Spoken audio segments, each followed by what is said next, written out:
So, ipagpatuloy na po natin. Welcome po sa ating iglesia, Jesus Our Abundant Life Church. Ano po? At ang ating pong series ay Book of Ephesians at ang ating pong tema ay Grace to Each One. Kumusta naman po ang pagtanggap ninyo ng biyaya sa bawat pangangaral ng salita ng Diyos? Kasi sabi doon, grace to each, everybody. Grace to each one. Kumusta naman ang pagtatala mo at pagkuha mo ng mga biyayang ating napapag-aralan every Sunday? Meron ho ba tayong napapakinabangan? Amen. Ay, ako talagang, that you may know. Diba, yun yung last topic. Kailangang malaman mo. Kaya nga si Apostol Pablo laging sinasabi, that you may know. Kailangang malaman nyo yung inyong dating pagkatao na ngayon ay binago ng Diyos, pinatay, kasamang napako doon. At ito yung bago, ito yung mga bunga ng aking ginawa. Para itong mga bungang ito, magbenepisyo naman kayo. Mapakinabangan naman ninyo kung paano ako'y namatay doon sa krus, ano ba yung naging bunga? Amen? Kaya po sabi doon, grace to each one. So, ang napa-assign po sa akin ay Ephesians chapter 2. Pero hindi buo. 3 verse lang po ang sa akin. Kaya, alam nyo na. Alam na this. Chapter 2, verse 1 to 3. At ang topic po natin ngayon ay, basahin nga po natin, the effect of sin. Kung ano yung nagawa ng kasalanan sa tao. Mahalaga po yun kasi ito pong Book of Ephesians, hindi naman ang minamagnify dito ay yung kasalanan, kundi yung nagawa ni Kristo sa kasalanan. Dito sa chapter 2, sabi doon, merong pong dalawang bagay doon na dapat nating malaman na ine-emphasize ni Apostol Pablo. Hindi naman ang ine-emphasize ko dyan yung malaking kasalanan ng tao. Kasi meron akong naging solusyon dyan. At sisiw yung nagawang kasalanan ng tao sa laki ng aking ipinambayad. Amen? So basahin na po natin Ephesians chapter 2, verse 1 to 3. And you were dead in your trespasses and sins, in which you, formerly walked according to the course of this world, according to the prince of the power of the air, of the spirit that is now working in the sons of disobedience. Verse 3, among them we too all formerly lived in the lust of our flesh, indulging the desires of the flesh and of the mind, and were by nature children of wrath, even as the rest. Naku naman, napakapangit naman yata ang balita niyan. Pero ito po, nire-remind niya mga taga-Epeso na kapag binasa po natin yan, unang-una, pinapakita po dyan yung abang kalagayan ng isang tao. Okay? Na anuman ang kalagayan niya, mayaman man siya, anuman ang kanyang artista man siya, politiko man siya, ang kalagayan niya sa buhay ay wala siyang kakayanan na mailigtas ang kanyang sarili. Kasi nagkasala ang tao, yun ang problema. Sabi doon, sa ikalwa, sinasabi ni Apostol Pablo sa Ephesians chapter 2 na makita at maunawaan natin kung gaano kadakila naman ang kanyang pag-ibig, biyaya at kahabagan sa atin. Kasi kung babasahin niyo yung Efeso 2:8, doon yung makikita yung talagang tunay na ginawa ng Diyos doon sa 1 and 3. Babasahin natin. For it is by grace you have been saved. Kita niyo yung mga ginagawa ng tao, hindi pwedeng maging sapat para maligtas. Kaya sabi doon, for it is by grace you have been saved through faith, and this is not from yourselves, it is the gift of God. So yung kaligtasan mo, yung pananampalataya mo, parehas regalo ng Diyos para maligtas ka, at yan ay ginawa ng Diyos dahil sa mayamang biyaya ng Diyos. Kaya dito po sa 1, 2, 3, pinapaalala, ganito kayo dati. Kayong mga hintil. Kaya sabi doon sa verse 1, and you were dead in your trespasses. Ano daw ho tayo nung una? Patay. Paanong ipinanganak ako sa mundong ito? Ako'y patay. Anong patay ho yung? Patay Spiritually, ibig sabihin yung spiritual mo, walang connection sa Creator. Yung ating spiritual na buhay, walang putol dahil sa kasalanan. Basahin natin yung the effect of sin sa verse 1. And you were dead in your trespasses and sin. Bakit ka daw naging patay? Yun nakagawa ka ng trespasses. Mali ang iyong naging hakbang. Na-stumble ka, trespasses. Marami kang kasalanan, hindi mo naabot yung kaluwalhatian ng Diyos. Hindi mo narating o hindi mo nagkumahog ka pero hindi mo naabot yung kaluwalhatian ng Diyos. Malaki hubang problema sa isang tao na siya ay spiritually dead? Makakaapekto ho ba sa isang tao kapag siya ay spiritually dead? I think so. At yan yung former kalagayan natin, yung dati. Sabi doon, you were dead. Nakalulungkot naman yan. Sa tingin ko, sa lahat ng problema sa mundo, ito ang pinakamatinding problema na kailangang solusyonan ng tao. Pero hindi nga sapat ang gagawin ng tao para Paano mo naman susolusyonan ikaw ay patay? Paano mo naman kayang buhayin ang iyong sarili kung patay ka? Halimbawa, literal na patay ka, ikaw ay literal na patay, nakahiga ka doon sa kabaong. Kaya mo bang buhayin ang sarili mo? Unless kumotok si Jesus doon, sabihin, buhayin, alisin ang bato at buhayin yan. May something na most powerful na magbubuhay sa iyo. At ganun ang ginawa ng ating Panginoon. Sabi sa Roma 3:23, lahat ay nagkasala. Kaya lahat ay patay. Nabubuhay pero patay. Anong tawag doon? Parang zombies. Para ka lang lumalakad pagkatapos ay ikay mamamatay uli physically. Walang kwenta ang buhay kasi walang connection sa Diyos. At humanap ka ng mga hakbang para makonect ka. Gumawa ka ng sarili mong mga hakbang para ikaw ay maging okay. Gumawa ang iyong laman, ang iyong sarili para sambahin mo ang isang tunay. Paano ka makasasamba sa isang tunay kung patay ka spiritually? Paano ka magkukonek sa Diyos kung spiritually dead? Malaki talaga ang problema. Kaya in-emphasize ni Apostol Pablo, you were dead. Patay ka. Tig-ok ang iyong spiritually. May problemang malaki na kailangang masolusyonan ang Diyos. Kaya sa Roma 6:23, sabi doon, sapagkat kamatayan ang kabayaran ng kasalanan. Kaya po, mula nang pumasok ang kasalanan sa mundo, ang mga tao wala nang tigil kung papaano masusolusyonan ito. Nagpapakabait, inilalagay ang pangalan sa mga pader, donated by. Kasi baka makikredit. Donated by Mr. and Mrs. Donated by Captain. Makikita nyo yan na gumagawa ng mahakbang ang mga tao para masolusyonan niya. Mahirap dahil patay Nakikita natin, malaking problema yung kamatayan.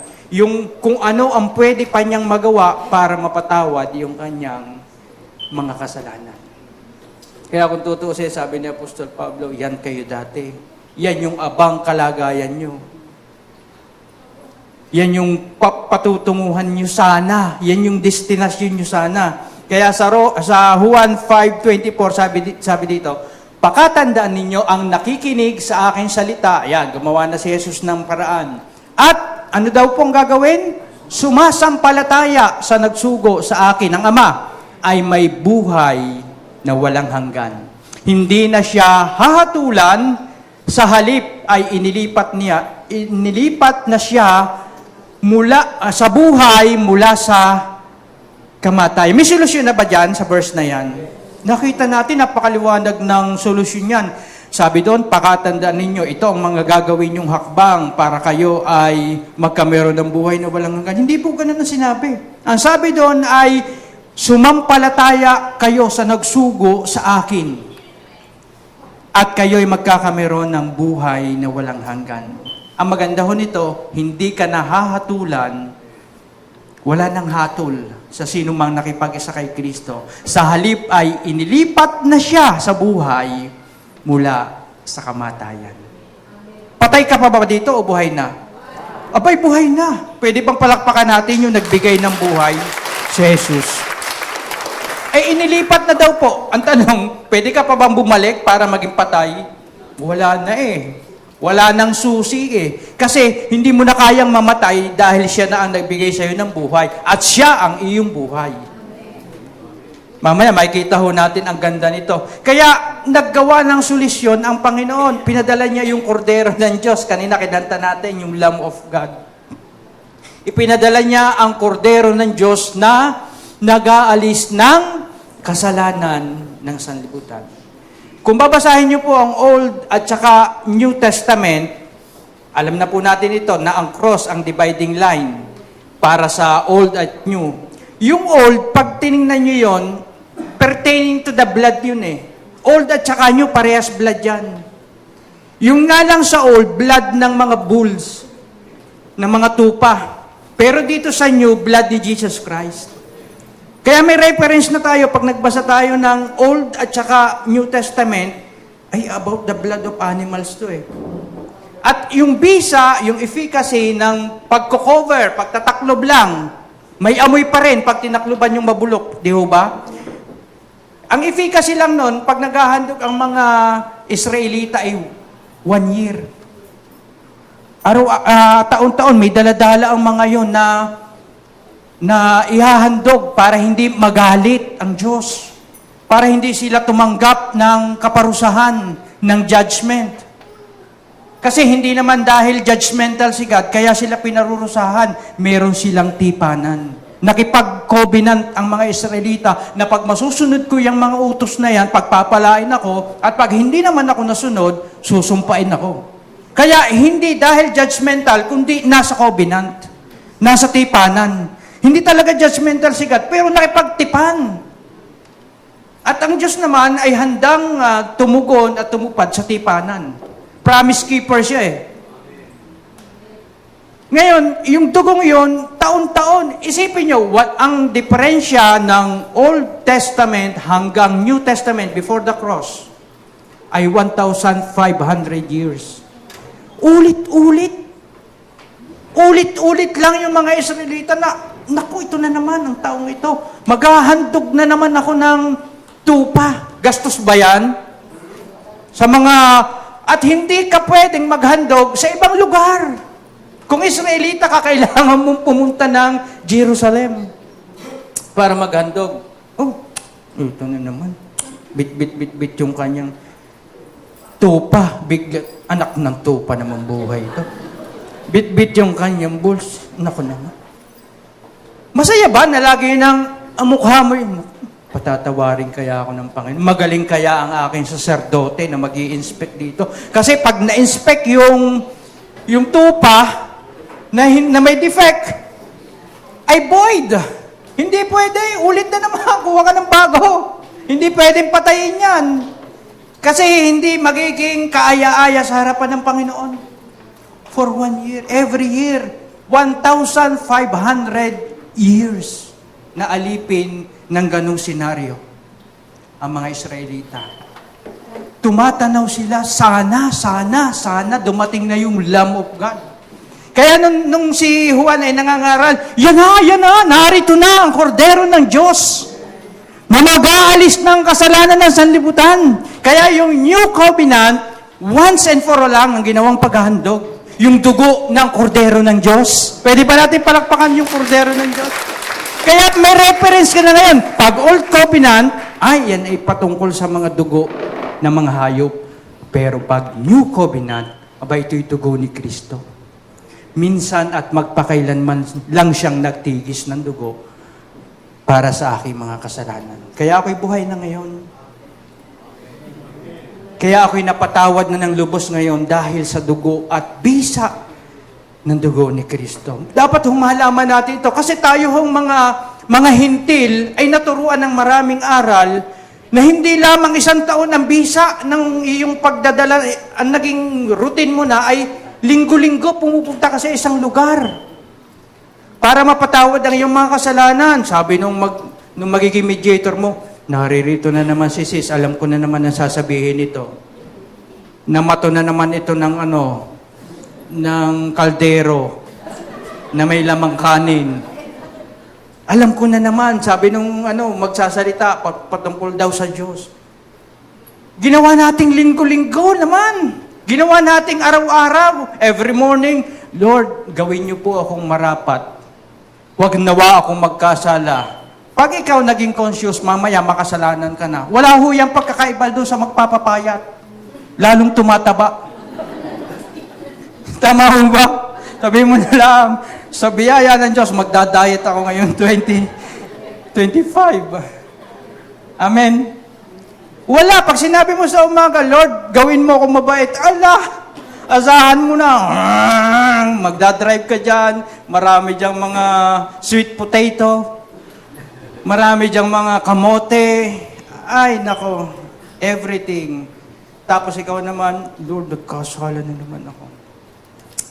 Hindi na naman ako nakaabot sa kalwalhatian mo. Wala na naman akong buhay na walang hanggan. Conscious na conscious ka eh. Hindi tayo conscious doon kay Kristo, doon sa kanyang ginawa. Conscious tayo doon sa ating gagawin. Amen? So, ginawa ng solusyon ng Panginoon at yung spiritual death, mabuhay ka. Magkameron ka ng buhay na hindi mo kaya ng iyong sarili. Kaya nga ngayon, nakatira na sa atin si Kristo. Colossians 3:4, Christ is your life. Sino ang iyong buhay ngayon? Ang jowa mo? Wow, ikaw ang aking buhay. Ang anak mo. Di ba, sabi na, may naririnig tayo, alam mo, ikaw ang buhay ko. Oh, we. Yun yung 15 years na nagsasama, naghiwalay eh. Christ is your life. When He appears, ibig sabihin, pag siya'y muling bumalik, galing sa langit, then you too will appear with Him in glory. Kaya, inseparable na kayo ni Jesus Christ. Eh, paano ka naman hihinga kung hindi siya ang buhay mo? Amen? Eh, siya na ang buhay natin. Siya na ang lahat-lahat sa atin. Christ is your life. From the inside out, nagmamanifest na po yan, siya ang ating buhay. Pangalawa, ano pa yung epekto ng kasalanan sa atin? Aba, ay dati daw, tayo ay lumalakad sa pattern of this world. We are walking in the course of this world. Tayo daw po dati ay makamundo. Eh kasi nga wala pa yung faith, wala yung, ang tawag nila ay sixth sense, yung faith, nabubuhay lang tayo sa five senses. Yung mga bagay na pangmundo lang ang ating naaamoy at nararamdaman, wala pa tayong godly appetites kasi hindi pa tayo nabibigyan ng sixth sense. Amen? Hindi pa natin, yun yung pagkanta niyan, dati killjoy yan eh. Kakanta ka ng mga spiritual song, papatugtog ka sa opisina mo, papatugtog ka sa kotse mo. Ay, hindi. Rakrakan tayo dapat. Di ba? Anong music mo dati? Eh kasi nga, patay ang iyong spiritual. Lumalakad pa tayo doon sa pattern ng mundo. Ang mga lodi natin, yung mga taga-mundo. Yun ang ating pinagbibigyan, yun yung ating mga ehemplo, yun yung ating ginagaya. Kasi nga, worldly and spiritual. Hanggang mundo lang. Magagaling hanggang sa mundo lang. Namumuhay lang tayo doon sa ating mga sarili. Yung feel okay ka lang, yun yung flesh, yun yung worldly. Ginagawa lamang yung akala mong tama. Kaya marami ngayon gumagawa ng akala ay tama. Eh, ginagawa naman ng lahat. Ginagawa naman ng iba. Ang pamantayan, sanlibutan. Kung ano yung nakikita sa sanlibutan, kahit kaaway o against sa Bible, eh paniniwalaan yung kanyang sarili. Kasi nga, worldly eh. Yun yung nilalakaran nating kurso. Yun ang ating destinasyon. Di ba dati? Eh, bawal yan eh. Bawal mangurakot eh. Hindi. Eh, yun nga ang SK chairman, nangungurakot eh. Eh, kasi nga yan ang pattern eh. Yun yung pinagmulan eh. Kaya paano mo babaguhin ang isang tao sa pamamagitan ng iyong mga bokabularyo kung talagang siya ay spiritually dead? At pangalawa, siya ay lumalakad sa mundong ito. Kahit sinong politiko ang ilagay mo, basta walang takot sa Diyos at hindi anak ng Diyos, gagawa at gagawa ng paraan para gawin yung kanyang sariling interes. Ginagawa ng lahat. Bakit si ganun? Yung pa namang yung pa namang lodi ko yun ang buhay niya ito na rin ang gagayanin ko. Yun, walking in the course of this world. Mga kapatid, may pamantayan po tayo. At lahat ng pamantayan natin ay nakabase sa Bible. Pag sinabi ng Bible na lalaki at babae, sumunod ka sa Bible. Sapagkat ang Diyos ang nagsulat niyan. Buti nga sa Amerika, nagdeklara sila, dalawa lang ang kikilalanin. Babae at lalaki. Tama naman. Sabi nga ng isang nag-post, kung lalaki ka, sa pananaw mo'y babae ka, pananaw mo yun. Pero hindi namin pananaw yun. Tama. Ang pananaw ko, yung sinabi ng Diyos na gagawa ako ng isang lalaki at isang babae. And we stand on it. Hindi pong pwedeng baguhin at sasabihin natin, lalakad ako dito kasi ginagawa Pero sabi nila, yan kayo dati. Yan kayo dati lumalakad sa mga bagay na yan. Kasi yung word po dyan, yung ibig sabihin yan ay fallen humanity. Lumalakad ka sa isang patay na yung bagsak ang kalagayan. Bagsak ang isipan, bagsak ang kaluluwa, walang connection sa Diyos. Papaanong mangyayari po yun? Godless society. Sino bang dinudiyos ng iyong nilolodi? Unless na yan ay naipanganak na muli, hindi ang ama niyan, ay ang Diyos. Tapos ilolodi mo. Kaya po, napakahirap ng kalalagayan natin dati. At sabi doon ay talagang wala tayong kapag-apag-asa. Sabi sa verse 2, yung effect of sin, the Spirit that is now working in the sons of disobedience. Biriin mo yun, yung si Satanas, siya yung nagwo-work sa mga unbeliever, sa mga son of disobedience. Kaya number 3, yung epekto ng sin, biriin mo yan, napakasakit naman ng epekto ng kasalanan yan. Ang co-worker natin ay sino nga? Sa 3 po, ang co-worker natin ay sino? Co-worker with the prince of the power of the air. At sino yung prince of the power of the air? Satan. Biro mo, co-worker mo.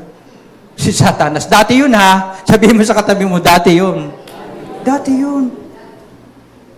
Gaano ka abang kulig mo si associated mo si Satanas. Efeso 2:2. Sinusunod niyo noon ang masamang takbo ng mundong ito. Gusto ko yung salitang noon ha. Huwag ngayon. Sinusunod nyo noon ang masamang takbo ng mundong ito at napailalim kayo sa prinsipe ng kasamaan, ang espiritong naghahari sa mga taong ayaw pasakop sa Diyos. Ang sabi po doon dati ay nasa kampon ka ng kadiliman, pero ngayon nasa kampo ka ng kaliwanagan. Nilipat ka ng Diyos. Amen? Kaya patay. Una, patay. Pangalawa, lumalakad ka sa course ng sanlibutan ito, ng pattern. Pangatlo, ikaw ay associated mo o kulig mo si Satanas. Kaya anong gagawin mong mabuti? Anong gagawin nating mabuti? During that time, puro pansarili mo para matanyag ka, para maging sikat ka, puro self-motivated ang ating gagawin nung una. Pero buti na lang ngayon, puro papuri sa Diyos ang ginagawa natin. Amen? Pwede mo ba natin palakpakan ng Diyos? Hindi pa kasi tayo dati captivated by Jesus Pero ngayon, iba ng lodi natin. Amen? Ewan ko sa inyo. Amen ho ba? Iba na ang lodi natin. Tayo ay captivated na ni Jesus. Kaya makalaglag pa nga nung nakita natin yung abang kalagayan natin at nakita natin yung ginawang paghango sa atin, aba, talaga lang na dapat na ikaw ay captivated by Jesus. Ikaw ay talagang characterized by grace. Parang iba na yung pastor yan. Ikaw ay conscious na of the cross and resurrection. At ang sineselebrate mo ay New Covenant. Na ikaw ay nasa ilalim na ng tipanan ng Ama at ng Anak. Amen? Captivated na tayo, kaya nag-iba ng lodi. Hindi na ang lodi ko ay hindi ako magsasabi ng pangalan kasi baka lodi nyo yun eh. Masaktan pa kayo eh. Ayan, marami na namang sumasayaw at iboboto natin. Pag nasayawan ay, yun ang lodi ko, ang galing sumayaw, iboboto ko na ito. Be wise, mga kapatid. Be wise. Piliin niyo yung may takot sa Diyos, yung tunay na Diyos. Meron nagsasabi, siya na ang Diyos. Ay, paano natin iboboto yan? Amen. Unang Juan 3:8 hanggang 10, sabi doon, ang nagpapatuloy sa pagkakasala ay yan na. Ano daw? Kampon ng dyablo. Nagpapatuloy ka ba sa pagkakasala? Sagot. Hindi. Sapagkat sa simula pa ay gumagawa na ng kasalanan ang dyablo, kaya't, yan na naman ang solusyon, naparito ang anak ng Diyos upang wasakin ang gawa ng dyablo. Ang tinanggap ng Diyos bilang anak niya, anak na ba tayo? Tinanggap na ba tayo? Yes, ay hindi nagpapatuloy sa pagkakasala sapagkat nananatili sa kanya ang yana. Anong nananatili sa iyo? Buhay na galing sa Diyos. Meron ka ng buhay? Assurance po yan na meron ka ng buhay sa iyong kaloob-looban. Dito natin makikilala kung sino ang mga anak ng Diyos at kung sino ang mga anak ng dyablo. Ilan ang may anak?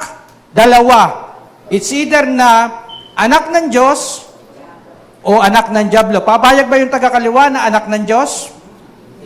Ay, ayaw. O, kanan na. Papayag ba ang mga taga-kanan na anak ng Diyos?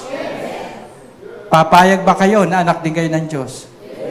Ayan, hindi yung anak ng dyablo. Kasi ang sabi doon ay ang nananatili sa kanya ay may buhay na galing sa Diyos. Dahil ang Diyos ang Ama niya, hindi siya maaaring magpatuloy sa pagkakasala. Ang sino mang hindi gumagawa ng matuwid at hindi umiibig sa kanyang kapatid, ano daw po? Ay hindi anak ng Diyos. Amen? So makikilala natin yung dalawang grupo. Yung grupo ng anak ng dyablo at grupo ng anak ng Diyos. Sabi yun, dati yan. Ngayon hindi na. Tayo ay nilipat na. Last verse po, tingnan pa natin ang epekto ng kasalanan dati sa atin. Nakikita ho ba ninyo yung kalalagayan natin dati? At kung ano ka na ngayon, kung paano nilapastangan ka ng kaaway, kung paano pinagsamantalahan ng iyong pagiging nasa old self mo na ikaw naman ay namana mo lang naman yun kay Adan, pero inabuso ka, ginawa kang kampon, talagang ang Diyos ay, nung inilipat ka sa kaliwanagan, gumagawa siya talaga ng mahigpit na pagbabalik sa atin ng mga pagpapalang hindi natin natanggap noong pamanguna. Amen? Kaya nga nare-restore, pinalalakas tayo every time na, sabi doon you pick me up. Sa panahon, meron tayong tagapagtanggol. Sa panahon na tayo nanghihina, meron tayong tagapagpalakas. Kasi nangako na nga po ang Panginoon na tayo ay hindi iiwan, ni pababayaan. Sabi sa verse 3, among them, we too all. Kanina sinasabi ni Apostol Pablo, you were dead. Patungkol sa mga Ephesians. Sabi naman ni Apostol Pablo, and among them, we too all. Kami din naman. Kami na mga Israelita, we too all. Ang sabi doon, formerly live in the lust of our flesh, indulging the desires of the flesh Ano daw ang kanilang binibigyan ano bang indulging? Parang ano yan cravings. Ang cravings nila ay desires of the flesh and of the mind. And by nature, ay children of wrath. Hindi ho dagayan, ha? Children of wrath. Anak ng kapahamakan, destined ka para mapahamak. Yung severity ng punishment, andyan na. Saan ang destinasyon mo? Doon, sa kapahamakan, sa galit, kasama ng Diablo, yung mga anak ng kapahamakan. Bilihin mo, dati tayo, ang tawag sa atin, children of wrath. Deserve natin yung punishment. Kaya pag dumadating minsan yung mga Lord, bakit mo naman ako binigyan ng sakit? Deserve ko ba talaga? Nungupit lang naman ako. Inaamin mo, Lord, salamat po, pasan-pasan ko ang mundong ito. Talagang ito ang palad ko. Kasi deserve ko po ito, nagkasala po ako. Di ba dati, inaamin naman natin yan, deserve ka, doon, children of wrath. Lord, itong sakit na ito, kung talagang bigay mo ito, nagdududa ka pa, kung talagang bigay mo ito, bigyan nyo na, salamat po. Maling-mali. Kasi nga, spiritual dead tayo patay. Wala kang alam doon sa mga bagay na spiritual. Yung Biblia, binasa mo, ay talaga palang mapagparusa ang Panginoon kasi hindi mo naunawaan.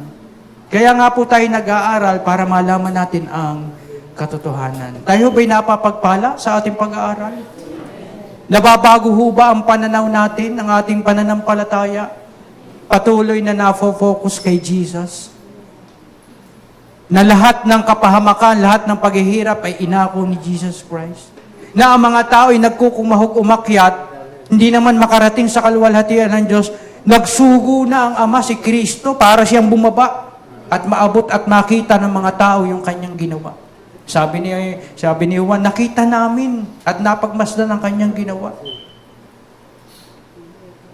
Kaya sabi doon, among them we to all, ay napakahirap. Pero ang iyong gagawin ay, ang iyong buhay, sa number 4 ay, buhay ng pagtupad sa pita ng laman. May katapusan ba yan? Pag ikaw ay nabubuhay sa lust of the flesh, ang isang namumuhay sa katakawan o lahat o sa kagahamanan, wala yung pagtigil. Indulge ka dyan. Ano bang makukurakot ko dito? Kasi nga, ang pinagbibigyan natin dati noon, kita niyo yung ginawa doon sa nung panahon na sinulat yan sa Israel, kung paanong sinakop ang kanilang bansa, ang Israel, at pagkatapos ay niyurakan ang karapatan ng mga tao, ng mga Israelita, ng mga Romano. Living in the lust of our flesh. Matanyag lang sila na sila yung great conqueror ng buong mundo. May taas lang ang kanilang mga ulo na kami ang dakilang mananakop. Meron bang glory sa pagiging mananakop? Sa pagiging mapagmataas? Wala po Pero dahil nga patay ang tao at minsan ay nadadala ng gantong mga bagay, ay talagang living in the lust of our flesh. Sabihin mo, dati yun. Hindi na ngayon. Sabi sa 2:3 ng Efeso, ang totoo, tayong lahat. Inaamin na ni Apostol Pablo na tayo namang lahat ganyan ang buhay. Ganyan ang dati nating pamumuhay. Kung ano yung magiging sikat ako, kung papaano ako'y tatanggapin ng tao at hindi itatakwil, kung papaanong ako'y pinapalakpakan kapag ako'y nakagawa ng mga bagay na to. Kung papaanong okay na okay ako, ang sarap ng paghinga ko. Yun. Tayong lahat ay namumuhay ayon sa ating laman. At sumusunod pa sa masamang hilig ng katawan at pag-iisip. Kaya pag linggo, hindi mo makikita sa simbahan ang mga taong ito. Ay saan ang kanilang sinusunod? May ibang Kristo. Kasi namumuhay ayon sa ating laman. Gusto mong makuha yung pera. Hindi kapat nung kapwa mo. Gusto mong ikaw ay maging mapera. At pag ikaw ay mapera, iba ang tingin sa iyo ng tao. Kasi sabi nila, pag ikaw daw ay walang pera, nawawalan ka ng kaibigan. Oh. Kapag ikaw ay mapera, laging may punsyonan sa bahay. Pero pag walang pera, hindi ka man lang pinapansin sa inyong komunidad. Sabi doon ay, sa totoo lang, lahat tayo.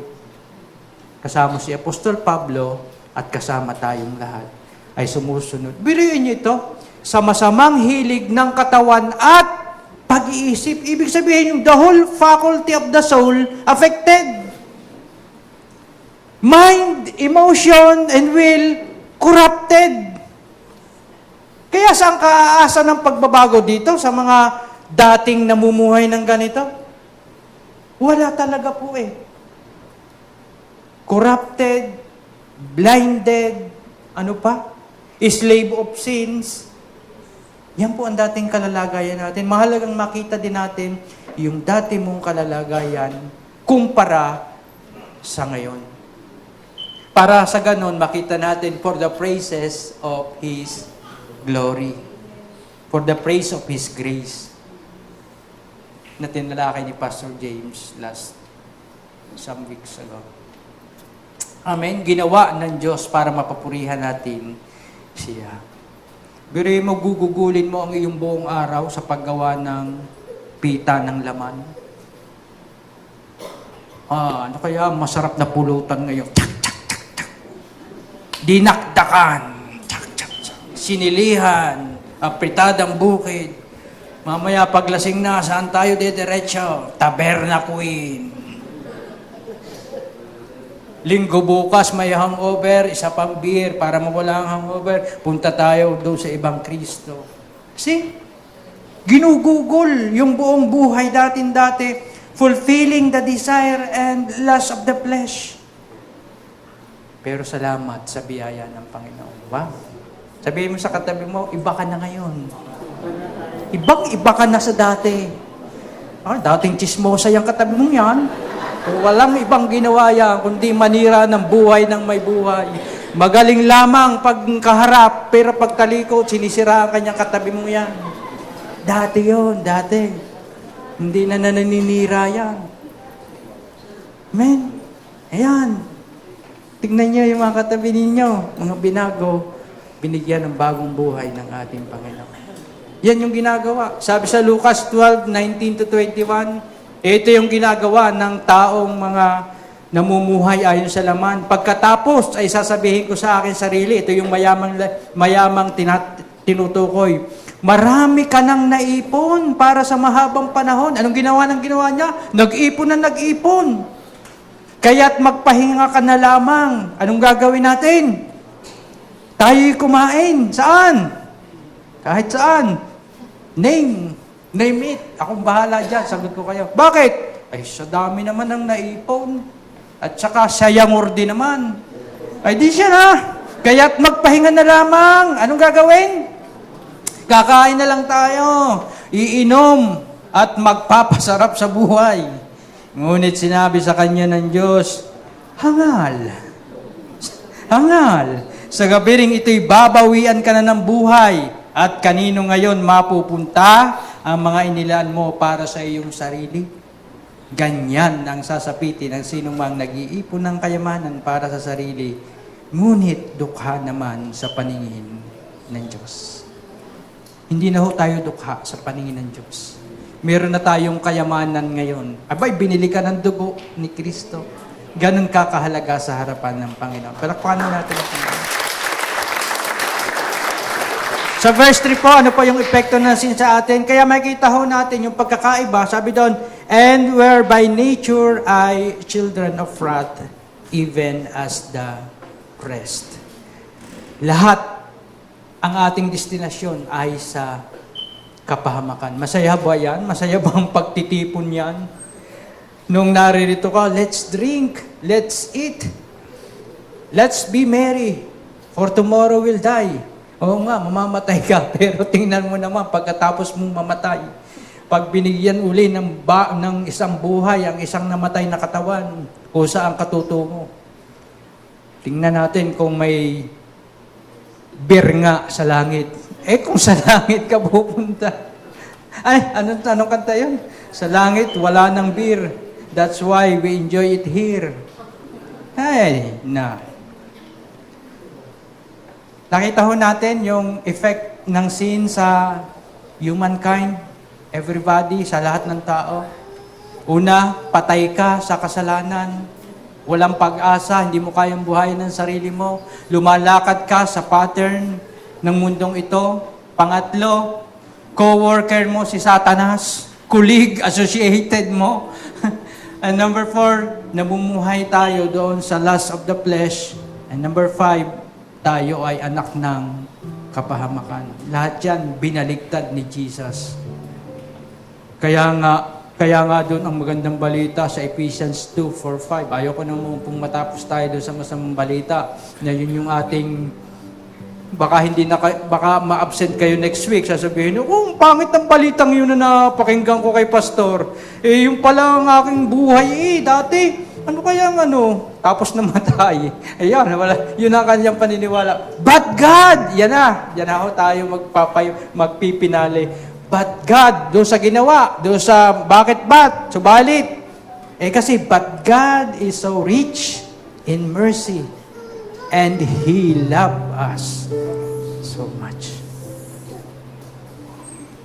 Hindi lamang siya mayaman sa habag, inibig pa tayo ng todo-todo. He loved us so much. Kaya nga nung nagkakasala ka pa, nung naglalangoy pa tayo sa kasalanan, inibig doon tayo inibig ng Diyos. Walang pag-asa ang taong ito. Walang pupuntahan ang taong ito kundi sa kapahamakan. Marami tayong testimonyan ng kabutihan ng Diyos. Yung buhay natin, walang kwenta talaga. Puro kayabangan, puro kataasan, puro sa self-motivated. Alam ko, agree kayo dyan, agree kayo lahat. Na talagang walang kwenta ang buhay. Pero, but God is so rich in mercy.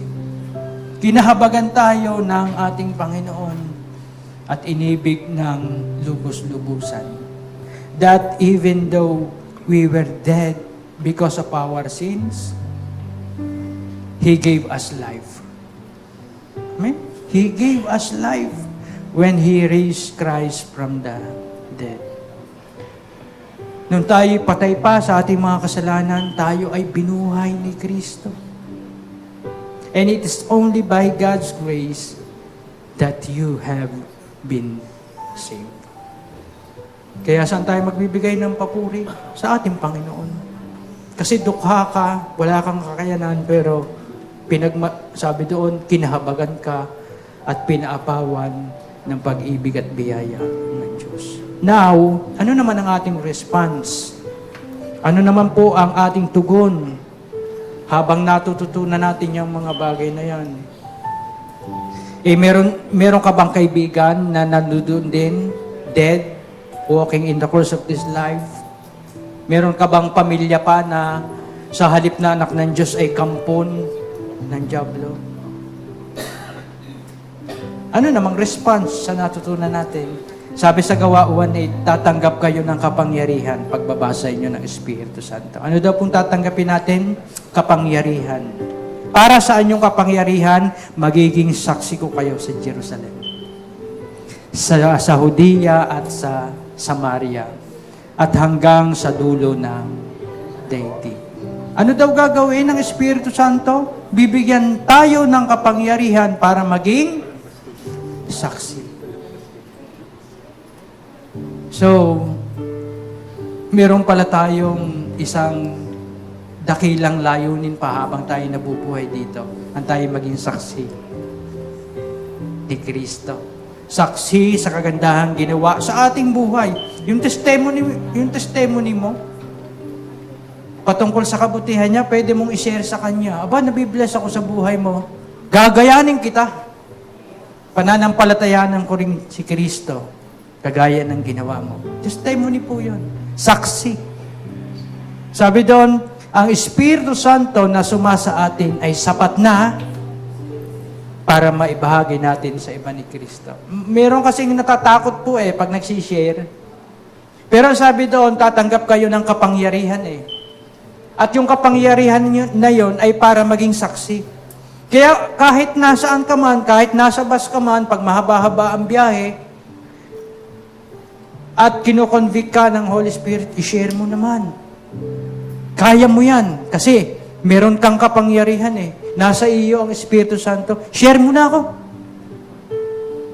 Meron nga ibang mga tao, talagang very vocal sa mga gantong bagay. Okay, kung hindi ho kayo ganyan, hindi. Hindi naman kayo kukonvict hindi kayo hatulog. Sa eskwela man lang. O hindi natin kaya sa bus, sa eskwelahan man yan, sa ating opisina man yan.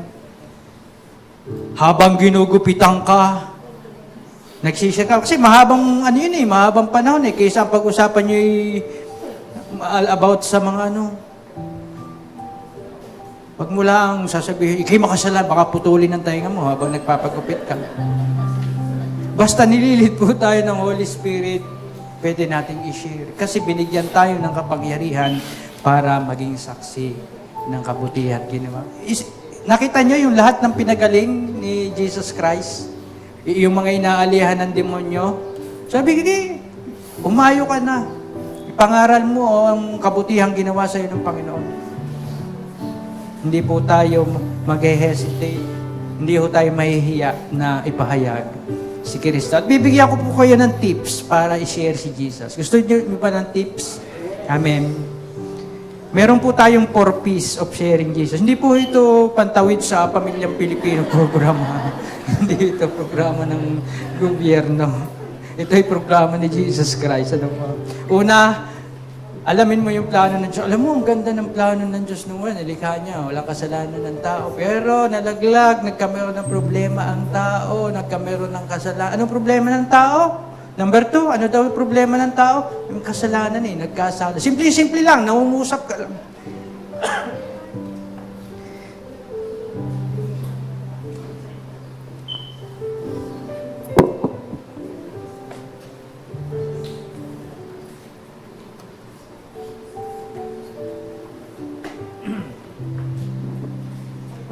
O yan Anong problema? Nagkameron ng lalamunan ko ng Makati.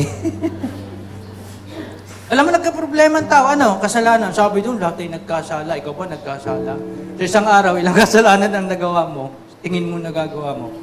May problema ang tao. Pangatlo, alam mo, nagpadala ng paraan ng Diyos. Sino yung paraan ng Diyos? Si Jesus Christ. Na sino masasampalataya sa bibigyan niya ng buhay na walang hanggan. Ano na lang kailangan mo? Yung pagtugon. Nais mo ba sampalatayanan ang ginawa ni Kristo sa krus? Napakasimple. Hindi ka na maliligaw dyan sa 4 na yan. Nakikita mo, ang ganda-ganda ng plano ng Diyos, kaya lang may problema Tapos, gumawa ng paraan ng Diyos. Yan! Ang paraan ng Diyos, si Jesus Christ. And then, yan mo lang siya sa pagtugon. Nais mo ba sampalatayanan ang ginawa ni Kristo? Hindi na po tayo maliligaw dyan.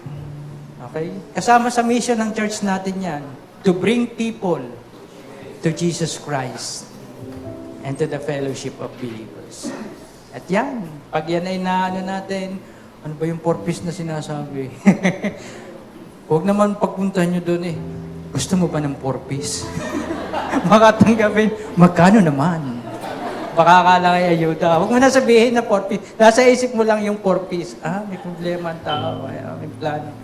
Okay? So, ang takeaway po natin, tayo ay binuhay niyang kasama ni Kristo. Si Kristo na ngayon ang buhay mo, kaya inseparable na po yan. Dahil sa kanyang habag at pag-ibig sa atin. Pwede ba natin palakpakan ng ating Panginoon? Ating papurihan at tayo manalangin. Ama, nagpapasalamat po kami sa kabutihan ginawa mo.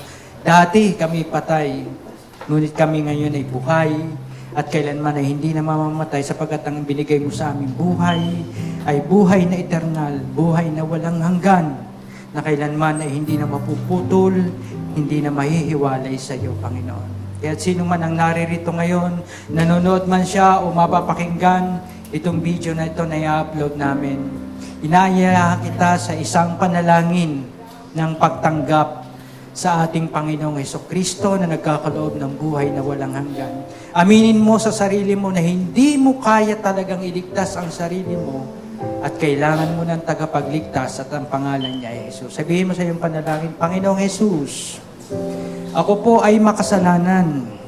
Ako po ay mapapahamak kung wala ka sa buhay ko. Nananampalataya ako na kayo'y namatay sa krus, nagbayad ng lahat kong kasalanan sa pamamagitan ng inyong dugo. Tinatanggap kita bilang aking Panginoon, bilang aking tagapagligtas. Salamat sa buhay na walang hanggan na iyong ibinibigay sa akin na walang bayad.